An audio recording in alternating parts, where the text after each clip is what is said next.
Magandang gabi.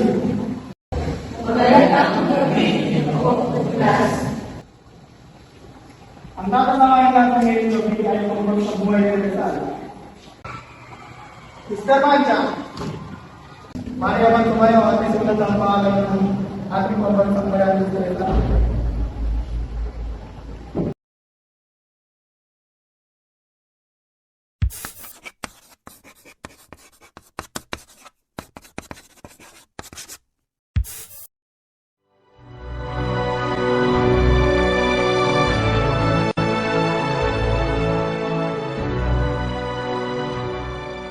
Sa aking mga kabata, kapag ang bayang sadya'y umiinit.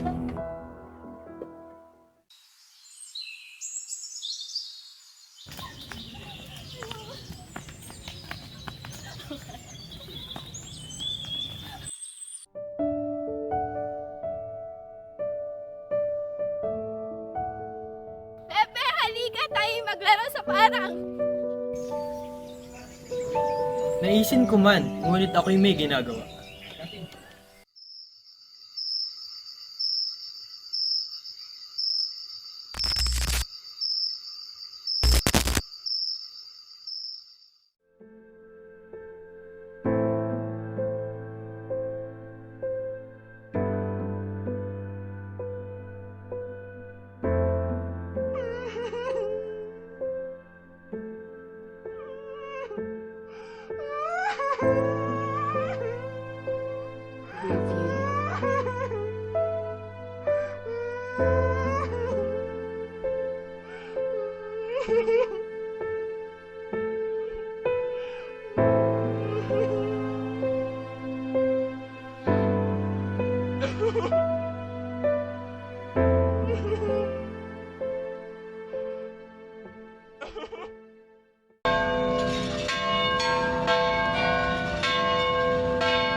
Aking inay!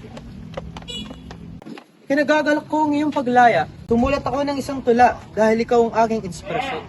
Napakahusay mo naman, anak. Maraming salamat. Salamat sa Diyos at ligtas ka.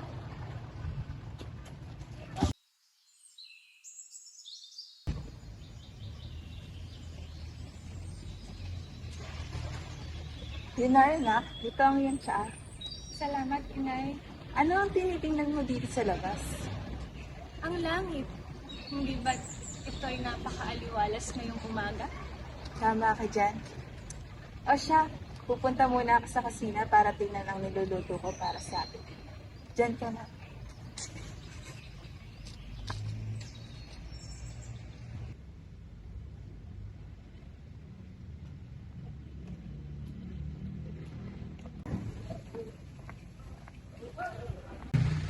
Sandali. Sino ang binibiling nakatitig sa kalimutan? Sino? Ang dalagang iyon? Oo. Siya lamang ang anak ng mag-asawang Valenzuela at kape ng Valenzuela. Halika na at tayo pumasok na.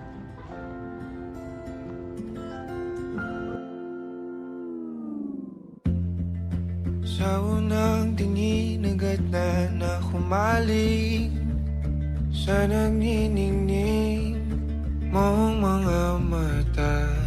Ika'y isang bituin na nagmula sa langit.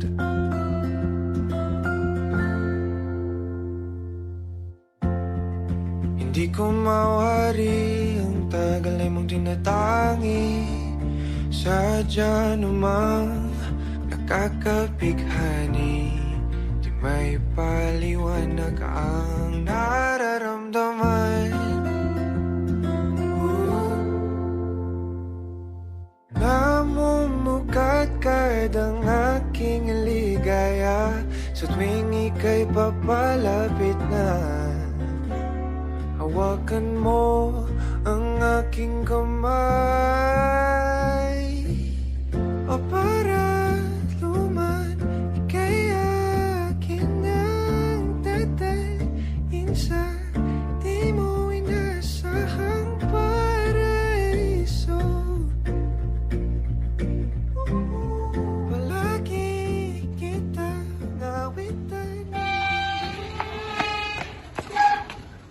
Sandali. Maaari mo bang iabot to kay Binibining Leonor? Sa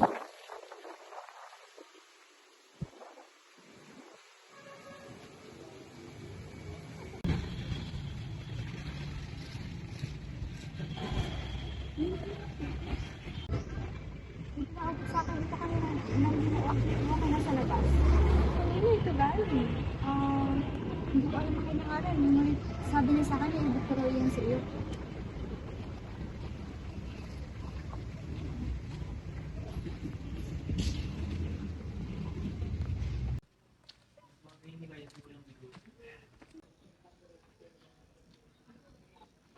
Oh, Jose, nariyan ka na pala. Kanina pa kita hinihintay.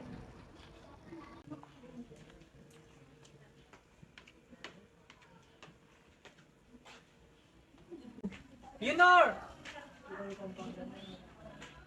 Bakit, Itay? May papakilala ko sa'yo, si Jose. Magandang tanghali, Ginoo.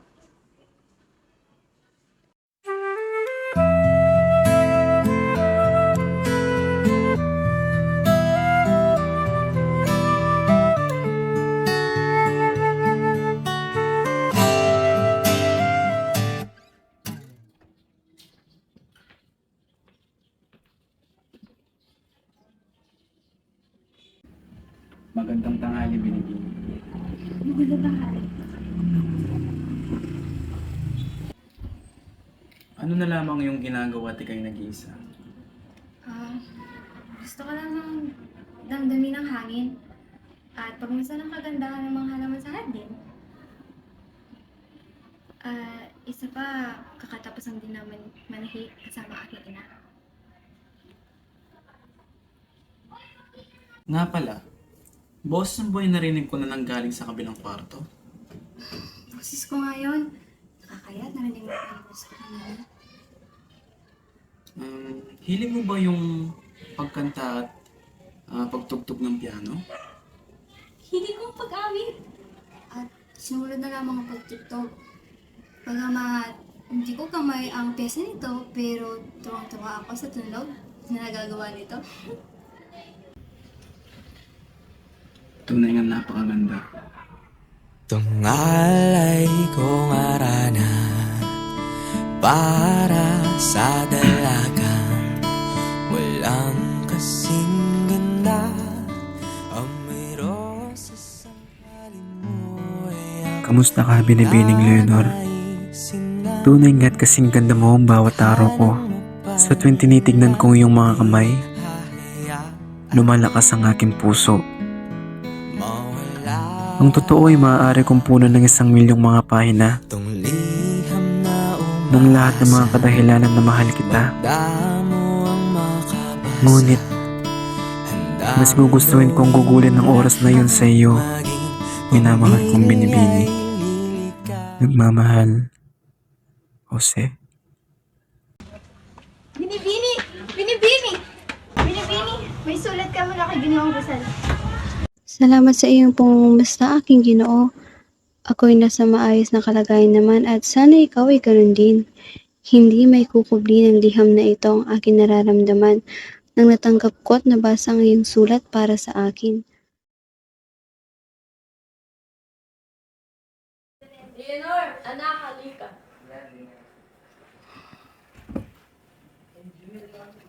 Ina,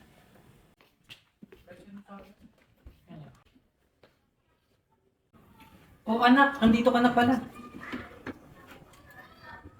Ito nga pala ang aking pinakamagandang anak na si Leonor. Magandang gabi.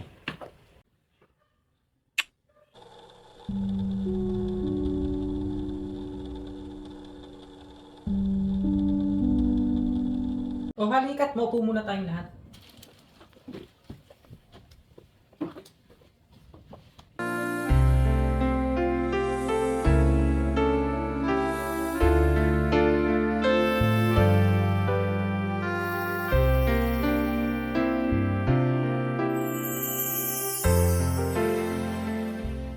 Ginoong Jose, nilikha ko ang liham na ito upang kumuwala sa pagmamahal mo para sa akin.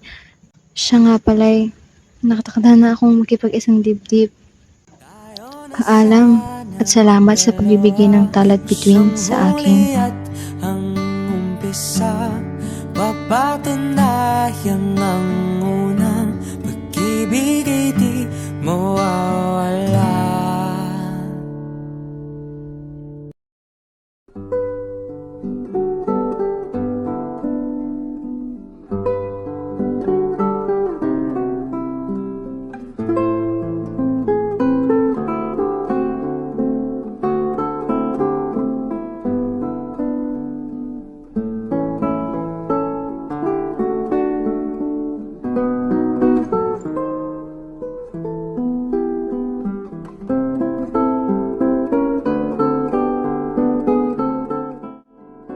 Kumusta, Susted Senorita?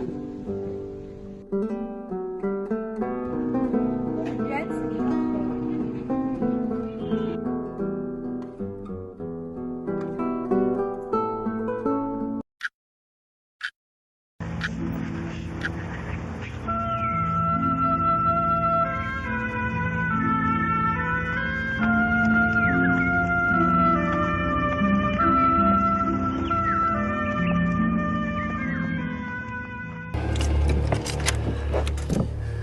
Ang ating patutunguhay isang lugar na kung saan hindi kikilos ang mga dahon nang walang kumpas ang mahal na Panginoon Diyos.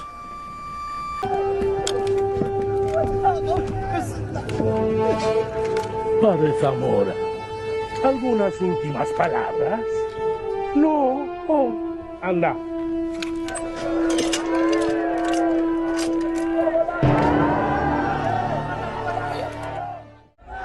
Observen el garrote.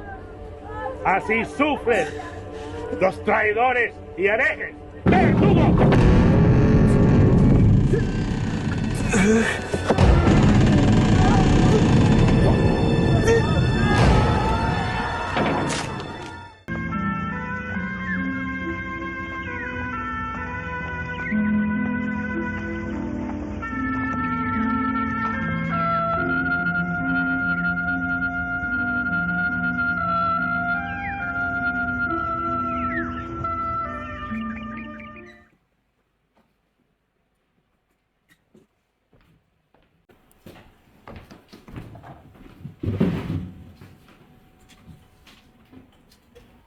Ano nga ba ang ating pagpupulungan ngayong araw?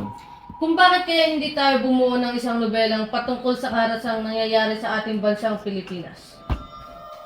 Tama ka dyan. Nais kong bumuo tayo ng isang istorya kung saan gigising sa pagkamakabayan ng ating bansang sinuso at tinapuso ng mga Kastila.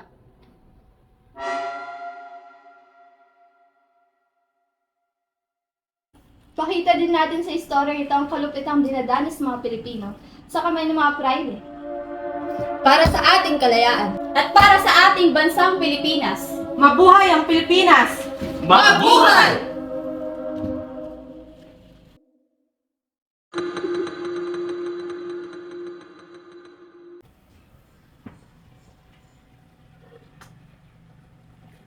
Bakit hindi na lang ukol sa babae ang ating isulat sa isang nobela?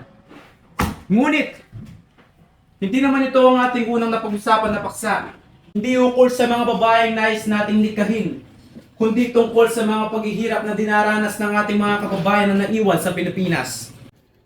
Kung ganyan lamang yung nasa isipan, mabuti pa wag na nating ituloy ang ating inisyal na plano. Sandali, Ginoo!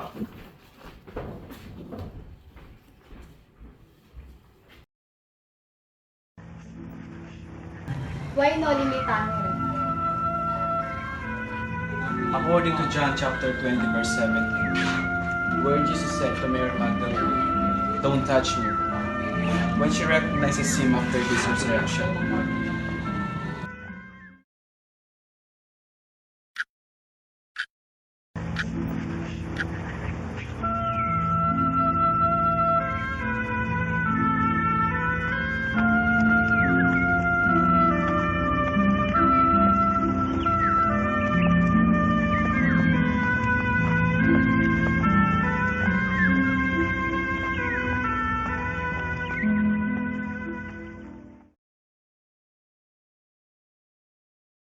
labis na natutuwa makita kang muli, Pepe.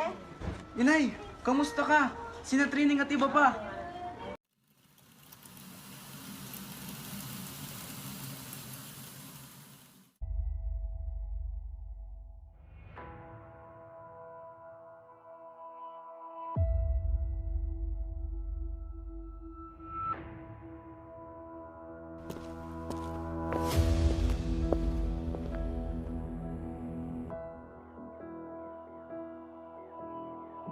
Ninais kong manirahan sa bansang ito upang mas lalong mapahusay ko ang aking pagsasalita ng wikang Ingles.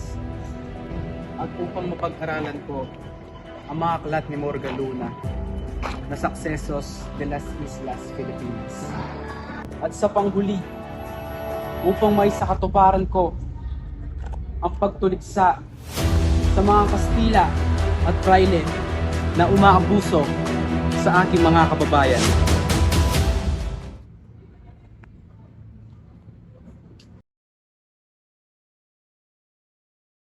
Isang masamang balita ang galing sa ating bayan. Isang padreng nagngangalang Jose Rodriguez ang bumatikos sa iyong salatin. Kanoli Metapere.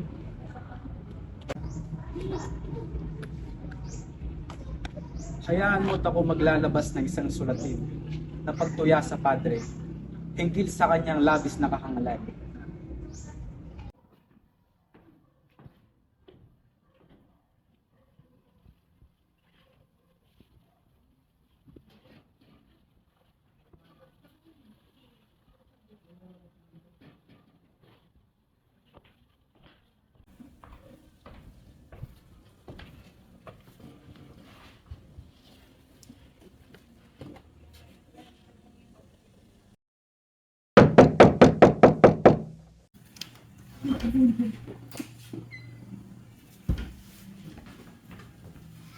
Maligayang pagdating. Maraming salamat, amigo.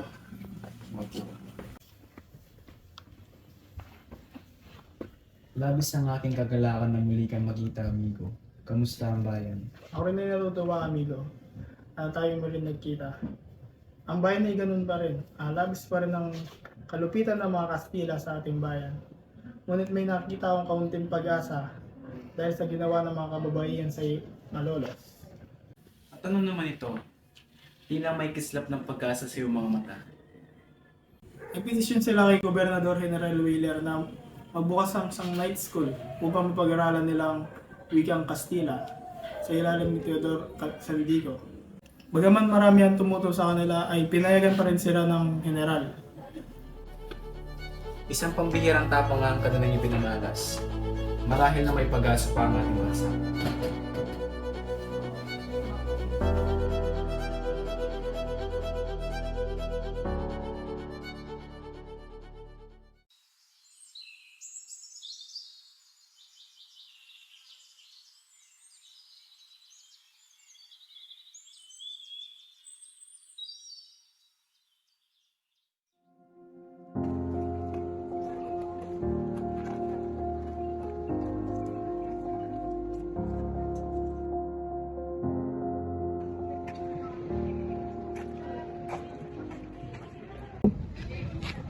Magandang araw, Ginoo.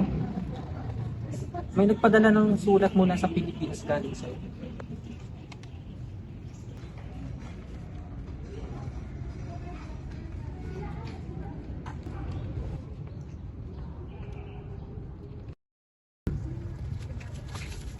Tila wala ng pag-asa ang aking bansang sinilangan.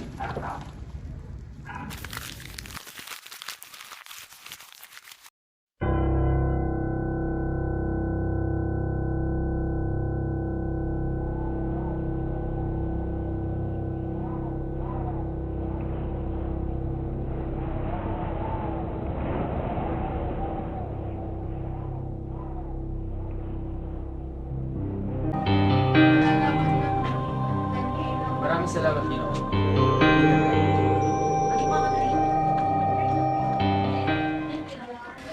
Maaari ba ang aking pambabayad ng pampalimbag kay Buwanan? Marahil na ito ay kalabisan sa aking parte, ngunit gusto ko talaga itong maimprenta. Maari naman. Mukha ka namang maaasahan.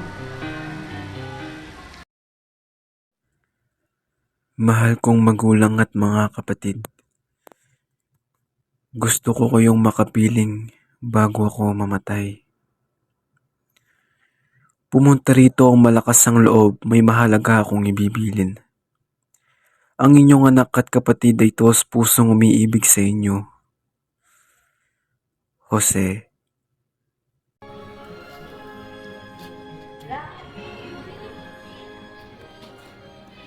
Kasi anak, Inay, patawarin niyo ako sa lahat ng aking nagawang kamalian.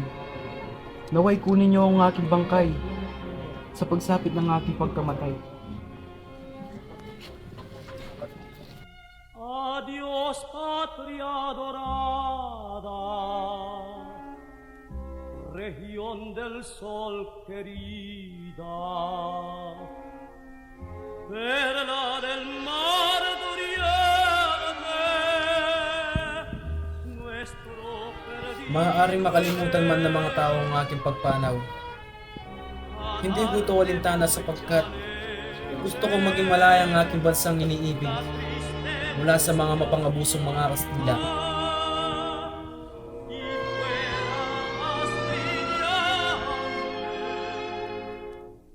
Más fresca, más florida, también por ti la diera por tu bien.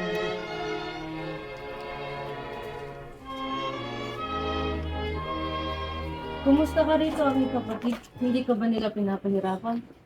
Ayos lang ako dito, huwag niyo kong alalahanin.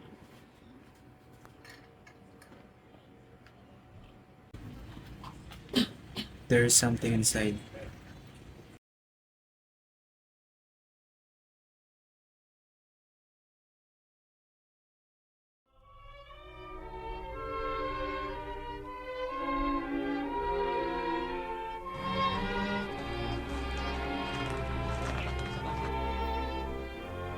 Adiós, patria adorada, región de sol querida, perla del mar de oriente, nuestro perdido Edén.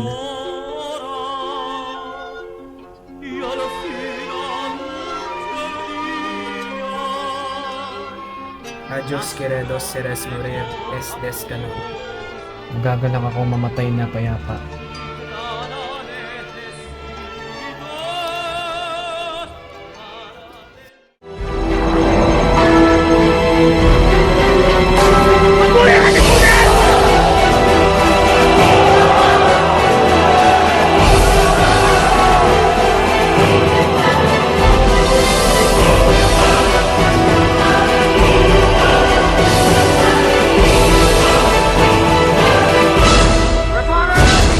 Consumato mes!